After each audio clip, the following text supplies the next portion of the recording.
નમસ્કાર વિદ્યાર્થી મિત્રો, આજે આપણે આ વિડીયોની અંદર ઇંગ્લિશ ગ્રામરનો ટોપિક છે જે પ્રોનાઉન્સ એના પ્રકારો છે. એમાંથી આગળના વિડીયોની અંદર આપણે પર્સનલ પ્રોનાઉન્સ વિશે શીખ્યા અને આ વિડીયોની અંદર આપણે ડેમોન્સ્ટ્રેટિવ પ્રોનાઉન્સ એટલે કે દર્શક સર્વનામ એના વિશે આપણે વિસ્તારથી શીખીશું. તો ચાલો વિડીયોને સ્ટાર્ટ કરીએ.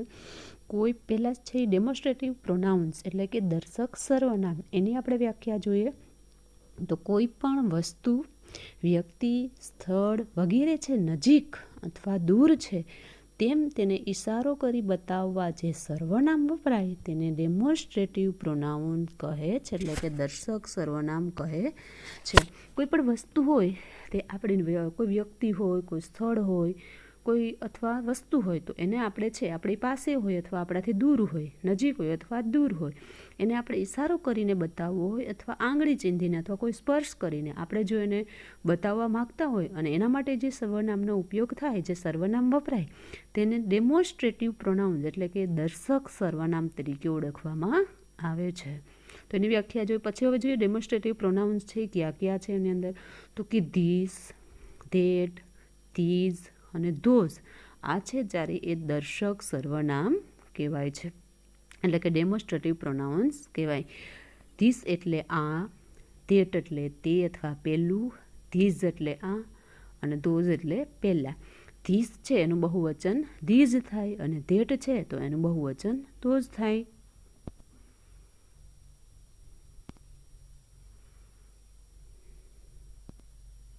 સૌથી પહેલું છે દર્શક સર્વનામ તો કે ધીસ. તો ધીસ એટલે એનું ગુજરાતી થશે, એનો ઉચ્ચાર થાય ધીસ અને એનો ગુજરાતી મિનિંગ થાય આ. તો એની વ્યાખ્યા આપણે જોઈએ તો કે ધીસ ક્યાં વાપરી શકીએ આપણે, તો કે નજીકની કોઈ એક વ્યક્તિ, વસ્તુ, સ્થળ અથવા પ્રાણી વગેરે જે નજીક હોય તો તેને આપણે આંગળી ચીંધી અથવા સ્પર્શ કરીને આપણે બતાવવા ધીસ છે એ સર્વનામનો ઉપયોગ કરીએ છીએ. કોઈ વસ્તુ હોય આપણી બાજુમાં પડી હોય ને આપણે તેને દર્શાવવી હોય કે આ છે વસ્તુ, આ છે અથવા જેવું હોય તે વસ્તુને આપણે દર્શાવવા માટે ધીસ સર્વનામનો ઉપયોગ થાય છે. તો એના એક્ઝામ્પલ જોઈએ આપણે કેટલા.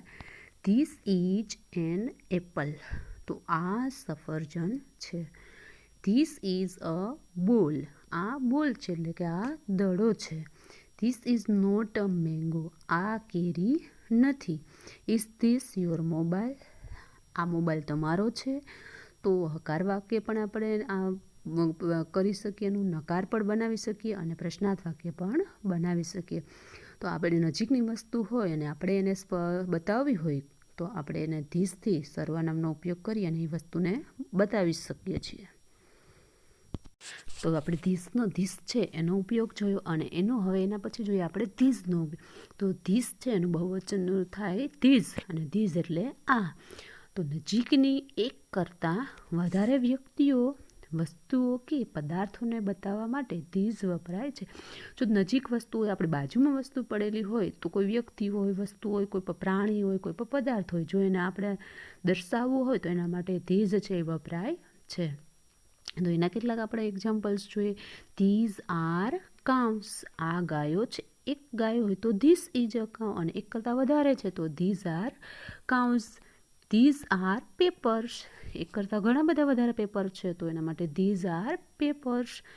એના પછીનું વાક્ય છે ધીઝ આર અવર વ્હીકલ્સ, તેઓ અમારા વાહનો છે. એક હોય તો ધીસ ઇઝ અવર વ્હીકલ, પણ એક કરતાં વધારે છે તો ધીઝ આર વ્હીકલ્સ.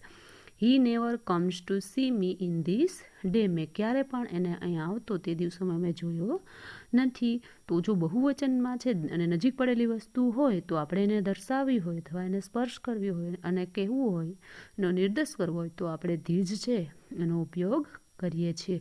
અને ધીસ ઇજ છે ક્રિયાપદ એ એક વચનની અંદર વપરાય છે. જ્યારે બહુવચન જોઈએ આપણે વાક્યનું ત્યારે આર જ ક્રિયાપદ છે એ વર્તમાન કાળની અંદર વપરાય છે. વેર છે એ ભૂતકાળની અંદર વપરાય છે. તો એક વચન અને બહુવચન અને કાળને આધારે સહાયકારક ક્રિયાપદ છે એ વાપરવામાં આવે છે.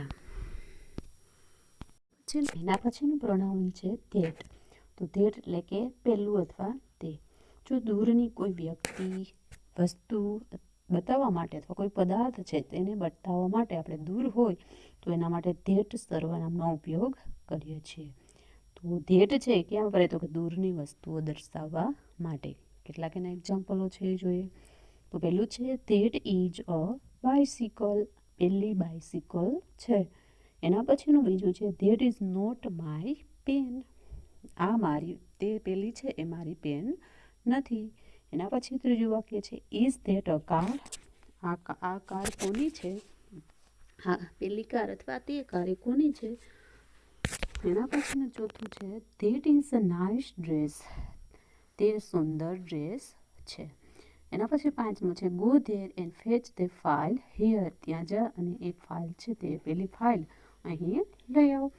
તો દૂર પડેલી વસ્તુ હોય અને એનો આપણે નિર્દેશ કરવો હોય તો એના માટે આપણે ધેટ સર્વનામનો ઉપયોગ કરીએ છીએ.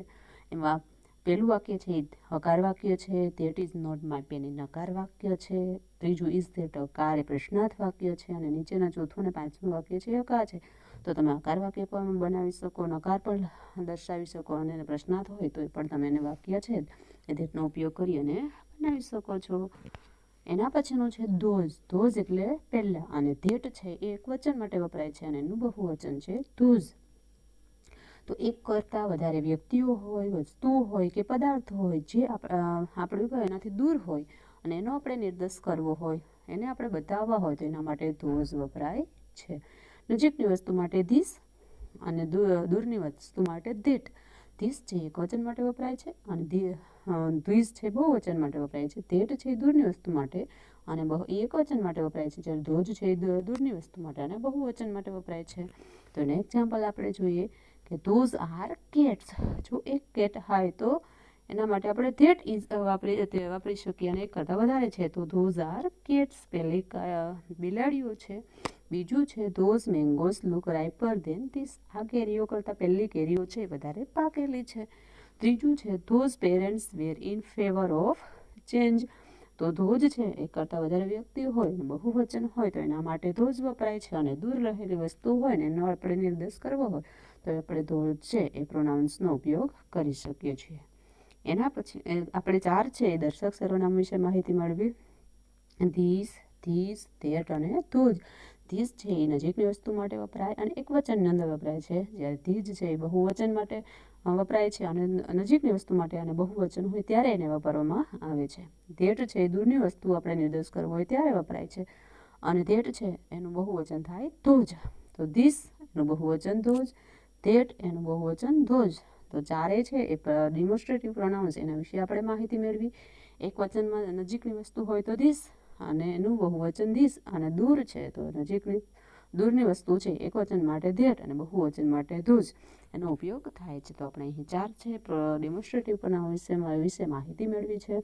જો વિદ્યાર્થી મિત્રો તમને આ વિડીયો પસંદ આવે તો લાઈક કરો, કમેન્ટ કરો, સબસ્ક્રાઈબ કરો અને બીજા વિદ્યાર્થી મિત્રો સુધી શેર કરો. Thank you.